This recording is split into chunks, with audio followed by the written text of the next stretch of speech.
Salut à tous, me revoici dans une vidéo de film qui sera faite en deux parties puisque j'ai vu une dizaine de films depuis la dernière fois. Du coup je vais pas tous les présenter en même temps parce que sinon ça va être un petit peu long.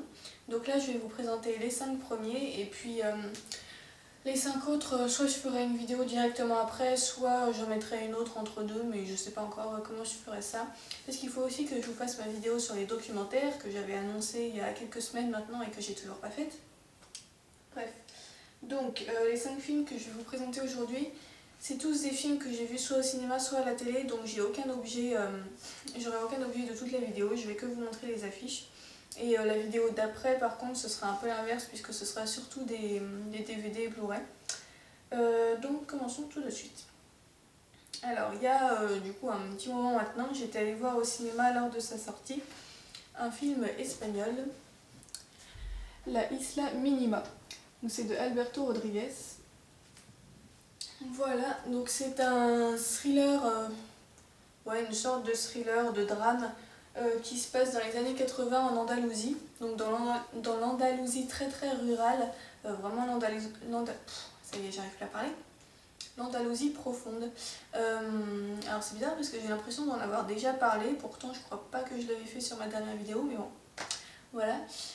C'est un film que j'ai bien aimé, donc en fait ça raconte l'histoire de deux policiers qui vont être envoyés dans un petit village pour enquêter sur la disparition de deux jeunes filles. Et ça se passe juste après la révolution qu'il y a eu par rapport à Franco, donc le contexte politique est encore très très instable. Et il y a l'un des policiers qui lui était plutôt franquiste et l'autre qui lui est plutôt... je sais pas si on peut dire démocrate, mais enfin qui est contre Franco. Donc les deux ne sont pas du tout d'accord sur leur point de vue politique et ils vont être obligés de travailler ensemble malgré tout pour enquêter donc sur la disparition de ces deux jeunes filles et ils vont découvrir en fait une histoire un peu plus importante que ce à quoi ils s'attendaient. Donc comme je le disais, c'est un film que j'ai bien aimé parce que souvent j'aime beaucoup les ambiances des films espagnols en fait. Je trouve qu'il y a à la fois une certaine élégance et une certaine cruauté. Il n'y a pas... bon là je parle de façon générale, hein, c'est pas le cas de tous les films espagnols, mais je trouve que souvent dans les films que j'ai vus de réalisateurs espagnols, c'était à la fois très réaliste, assez dur par certains moments, mais en même temps ça restait toujours assez sobre. Et il n'y avait pas de fioriture, il n'y avait pas d'effets spectaculaires qui servaient à rien, etc. C'était assez élégant d'une certaine manière. Donc voilà, ça c'est quelque chose que j'ai bien retrouvé dans ce film-là. Il y a une atmosphère qui est très soignée. Les images sont très belles, notamment au tout début du film. En fait, le générique d'ouverture, ça montre des paysages de l'Andalousie vus du ciel. Et bon, c'est purement esthétique, hein. Il n'y a pas forcément beaucoup de liens par rapport à l'histoire juste après, même si ça se passe dans la même région. Mais en tout cas, c'était vraiment très beau à voir. Et puis pendant tout le film, l'atmosphère et les plans, les couleurs, etc. sont très soignés. Donc ça, j'ai beaucoup aimé. Et puis c'est un rythme relativement lent, donc c'est pas du tout un film d'action avec des poursuites toutes les 5 minutes ou des trucs comme ça. C'est un film assez lent, où voilà, les policiers sont pas... c'est pas forcément des héros, quoi. C'est vraiment des hommes ordinaires, on va dire, donc qui s'impliquent beaucoup dans leur métier, mais qui sont pas comme certains policiers un peu héroïques qu'on peut voir dans certains thrillers. Donc voilà, il y a un côté vraiment très réaliste. On est vraiment plongé aussi dans l'atmosphère du village de cette Andalousie très très rurale, très pauvre, où c'est un peu la misère et on voit un peu comment vivent les gens là-bas au quotidien. Et alors c'est quand même relativement violent, il y a certaines images qui sont un peu dures, donc c'est pas réservé, c'est pas forcément conseillé aux personnes très sensibles. Après ça va quand même, comme je le disais, ça reste quand même assez sobre. Et puis même si le rythme est lent, j'ai bien aimé l'histoire que j'ai trouvé intéressante. Et voilà, c'est un film qui sur moi a fait bonne impression. Je sais qu'il a ennuyé certaines personnes qui recherchaient un peu plus d'action. Mais moi j'ai bien aimé cette relative lenteur qui me permettait d'apprécier les subtilités de la réalisation et de l'atmosphère, on va dire. Alors, j'ai un peu de mal à articuler aujourd'hui, j'ai la bouche très sèche en fait. C'est pour ça qu'en ce moment je bafouille un peu. Donc ensuite, à la télévision, chez mes parents, j'ai regardé un double film en fait. C'est un un diptyque, je crois qu'on dit ça comme ça, je suis pas sûre, mais voilà, d'un film japonais de Kurosawa, si je dis pas n'importe quoi.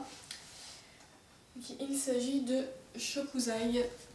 Donc voilà, là c'est l'image du premier film qui s'appelle Celle qui voulait se souvenir et le deuxième, Celle qui voulait oublier. Donc Shokuzai, en fait, il y a un petit message d'ordinateur qui va se mettre dessus. Donc c'est comme je le disais, un film japonais qui est, si je ne me trompe pas, de Kurosawa, mais peut-être que je dis une connerie, qui passait à la télé sur Arte. En fait, il passait les deux parties à la suite. Et alors, au début, je me suis dit, je me suis lancée un peu comme ça par curiosité en me disant, bon, je vais regarder, voir si ça a l'air intéressant. Et du coup, j'ai regardé les deux films à la suite, mais c'était vraiment très très long. Ça s'est terminé à, je sais plus d'1 h du matin, 1 h 30, un truc comme ça. Donc voilà, c'était un peu éprouvant. Mais c'est un film aussi que j'ai bien aimé, même si je l'ai trouvé assez bizarre. J'ai préféré la première partie par rapport à la seconde. Donc en fait, ça raconte l'histoire de... alors je sais plus combien elles sont, si elles sont 4 ou 5. Enfin, il y a des petites filles donc japonaises qui sont en train de jouer à l'extérieur ensemble dans la cour de leur école après la fermeture de celle-ci. Et puis à un moment, il y a un homme qui va arriver et qui va demander à l'une des petites filles de l'accompagner dans le gymnase, toute seule. Donc il va réussir à convaincre ses amis de rester dehors pendant qu'il part avec l'autre dans le gymnase. Et donc évidemment, une fois là-bas, il va la violer et la tuer. Et donc ses copines qui avaient attendu dehors, au bout d'un moment, elles viennent quand même dans le gymnase voir ce qui se passe. Et donc quand elles arrivent, l'homme est déjà reparti et elles trouvent le cadavre de leur ami. Donc elles vont être ensuite, donc je crois qu'à l'époque des faits, elles avaient peut-être 8 ans, quelque chose comme ça. Et donc ensuite elles vont être évidemment très très marquées pendant toute leur vie par cet événement, ainsi que la mère de la petite fille qui s'est fait tuer. Et il y a une relation assez malsaine qui va s'établir entre cette mère qui va beaucoup en vouloir en fait aux amis de sa fille de ne pas être intervenue et surtout de n'avoir pas été capable de décrire l'assassin à la police ensuite. Puisque quand les autres petites filles vont être interrogées par la police, elles vont... aucune ne va se souvenir du visage de l'assassin, elles vont pas du tout être capables de le décrire, alors que pourtant elles l'ont vu, elles ont parlé avec lui, etc. Mais elles étaient tellement en état de choc que voilà, elles se souvenaient plus de rien, donc elles n'ont pas pu donner d'indices et l'assassin n'a jamais été retrouvé. Donc du coup, la mère de la victime va énormément leur en vouloir, même si c'était des enfants, etc. Elle va pas réussir à leur pardonner cette amnésie. Et donc pendant toute leur vie, en fait, elle va un peu les hanter comme ça, parce qu'à l'époque, elle leur avait fait faire une promesse en leur disant que le fantôme d'Emily, donc la petite fille qui s'est fait tuer, ne les laisserait jamais tranquilles tant que l'enquête ne serait pas résolue. Et donc les 4 autres filles vont être hantées comme ça pendant toute leur vie par cette promesse et par le fait qu'elles n'ont pas été capables de réagir comme il fallait à l'époque du meurtre, quoi. Et donc en fait, le film va suivre... chacune de leur tour ces 4 survivantes entre guillemets et voir la façon en fait dont elles ont géré ça, dont elles sont parvenues à l'âge adulte et ce qu'elles sont devenues en fait. Donc les deux premiers films, les 2 premières filles qui sont présentées dans le premier film, donc c'est celles qui voulaient se souvenir, c'est celles qui ont vraiment jamais pu oublier cette promesse et qui vont un peu calquer toute leur vie d'adulte autour de ça en fait. Elles vont vraiment pas réussir à se sortir cette idée de la tête et donc il y en a une qui va développer une phobie des hommes en fait, qui va tout le temps avoir peur d'être violée ou d'être tuée, de subir le même sort et qui va devenir un peu... qui va avoir quelques problèmes psychologiques. La seconde, elle, va devenir institutrice justement pour être dans une école et pour pouvoir enseigner la prudence à ses élèves et être présente sur place pour empêcher des hommes de s'introduire dans l'école et de refaire la même chose, quoi. Donc voilà, et le deuxième film, ça va suivre les 2 autres filles qui, elles, veulent oublier un petit peu cette promesse qu'elles ont faite quand elles étaient enfants.